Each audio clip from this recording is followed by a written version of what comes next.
All right, what is up, everyone? We are at the shop again. I don't know why I always start the video like that, because we're always at the shop. But in this week, I'm going to be tackling a project that I've been putting off for quite some time. That is changing out my leaking power steering rack. So I want to try and get the rack out without having to lower the subframe, because I just had the car at the body shop and Gary went through, put it on the rack and measured everything, the whole front end, to make sure it was straight. And because throughout the whole season, I was having weird caster issues and alignment issues throughout the whole entire season. And that was all stemmed from when I crashed, and it actually moved the subframe out of spec. So he went through, loosened up everything, measured it all, and got it straight. And I don't want to change that anymore. I was originally going to take the subframe out of the parts car and then just do the subframe swap. But now that everything is true and exactly where it needs to be, I don't want to touch it. So I'm going to start with that. I'm going to get the tie rods off, get everything prepped and ready to pull the rack out, and then we'll pull the mount bolts off and we'll lift the engine up. I have a engine brace that goes across from strut tower to strut tower, and then it'll just put a hook on the engine and it'll just lift it up, hopefully enough to get the rack out. If I have to, I'll pull the pan down just to give a little bit more room, because we're actually going to be doing something with the oil pan also, but we're going to get into that in a different video. But for now, I'm going to stop talking, I'm going to get to work, and let's see if we can get this rack in and out today.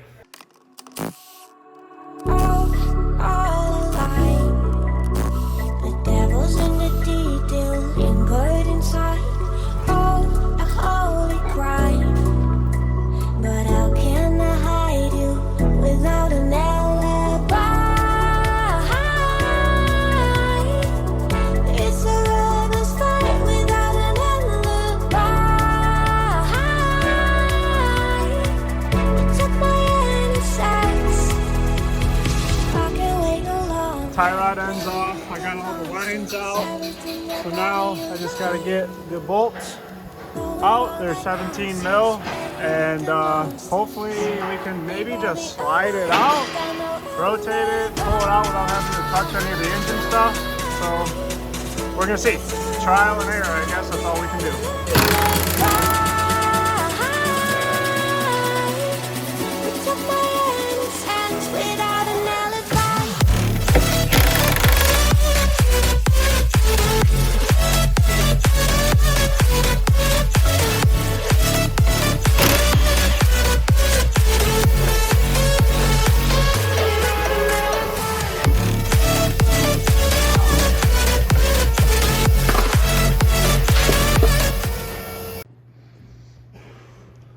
What'd you do, Justin?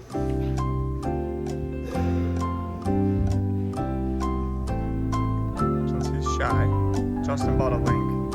Oh, you got a camera. Sorry. Yeah, so I have the stock ECU by RS Empathy, which works great. Only issue is you have to use a MAF sensor, which normally works fine, but when you start making like 350, 400 horsepower and you're pushing like 20 pounds of boost, sometimes the intercooler pipings can pop off. And there was like 4 to 6 times I had to get towed off track this year because my intercooler piping just popped off. Yeah. Or my MAF sensor failed.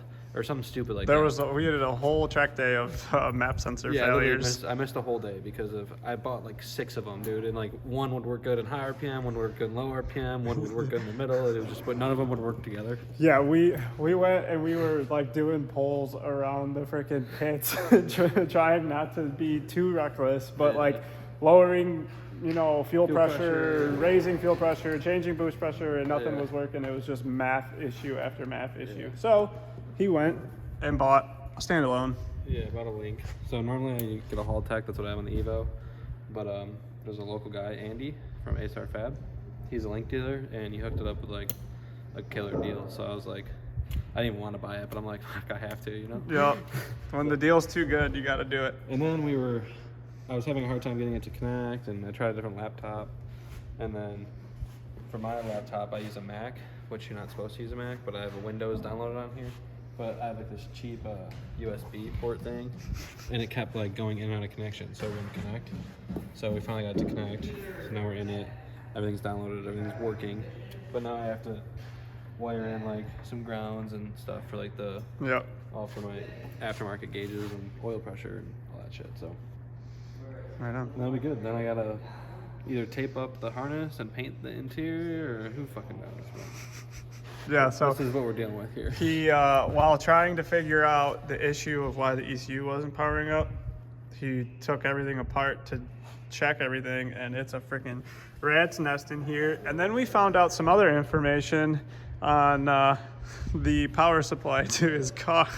Yeah, so it works. Don't get me wrong, it works. It's worked all season. It's been set up like this all year.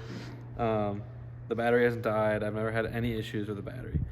But when I turn this battery switch off, which I can't do at the moment because the link's doing something. Right. But when you turn that off, if you take your power probe and you touch the gauge, there'd be power there instead of a ground.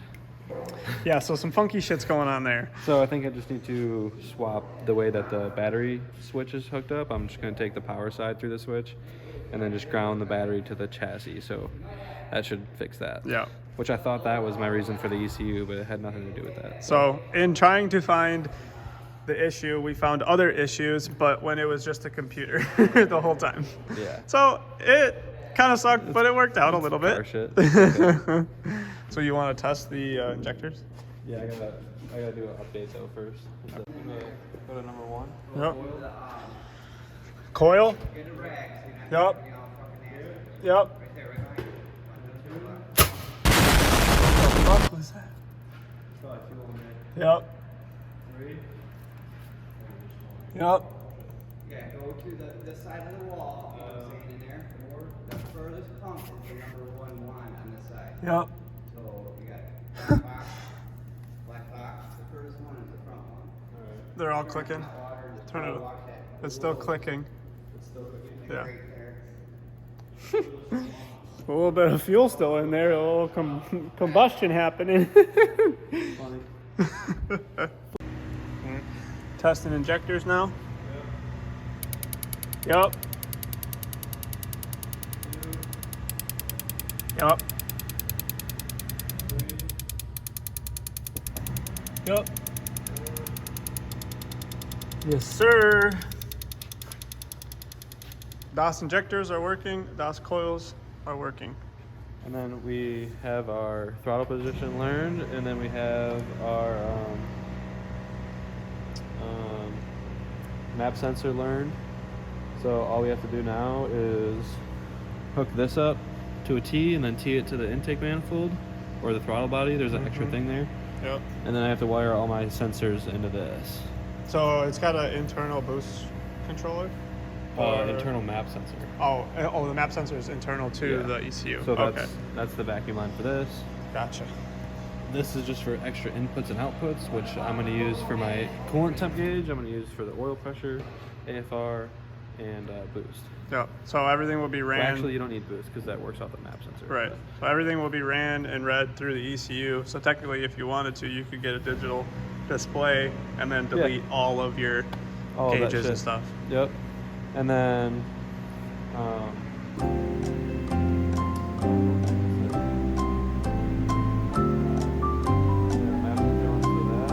then you have an intake air temperature sensor. That you have to put into the piping. Yeah, so I have mine down here.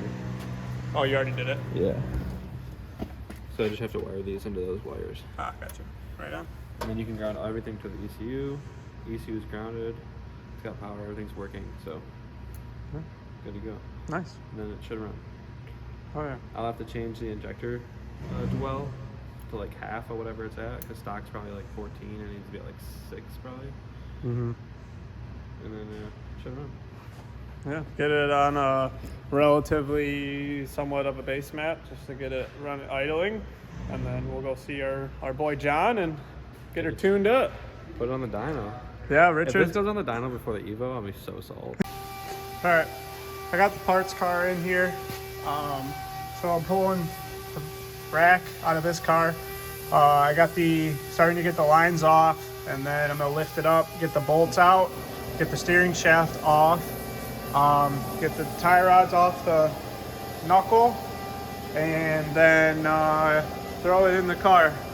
This one actually came out a lot easier than I thought, which I'm super stoked about. I was able just to slide it right out. I'm just gonna go ahead and clean all this before I put the new one in, and then just get this one out.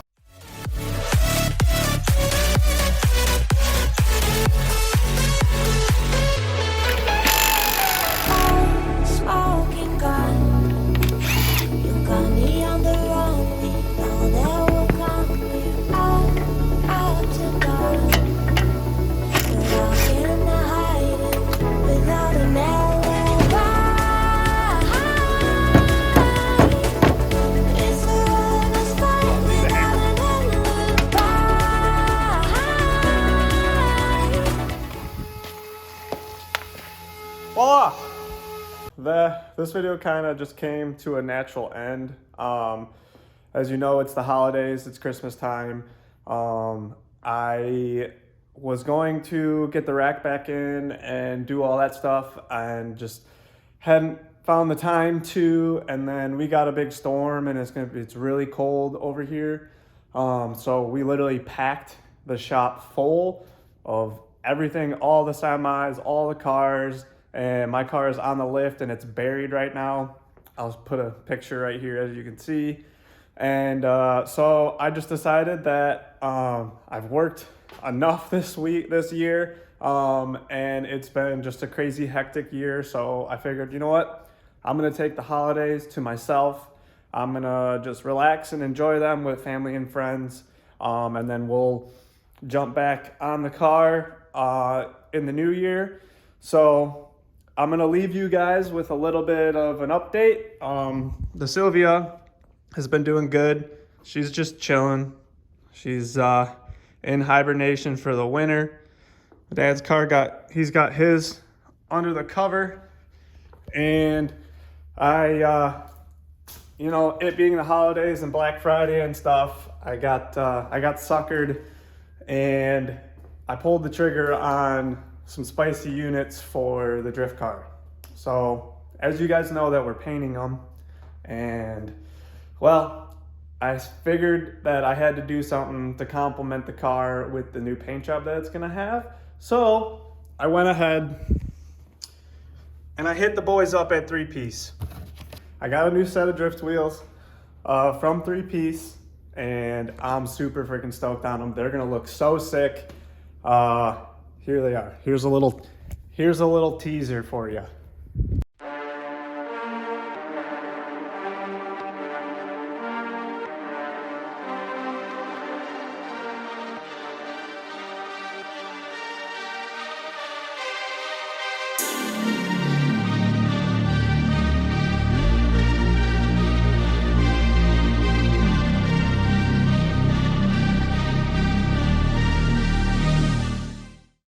They're 18 by 9 in the rear, plus 37, and 18 by 8 for the fronts, I think plus 38. So super stoked on these. They are freaking sick. They're a set of Serb ones, like one of the most iconic wheels out there. Super stoked on them. Really happy with the price. 3-piece hooked it up. So yeah, that's what you guys got to look forward to come springtime when we throw them on. For right now, they're just gonna be chilling, keeping them clean, out of the elements. But yeah, that's gonna do it for this one. I just wanted to put a video out for you guys, and it's freaking cold in this garage, so I'm gonna go inside. Merry Christmas, Happy New Year. Hope you guys enjoy your friends and family, and we'll see you guys in 23. Peace.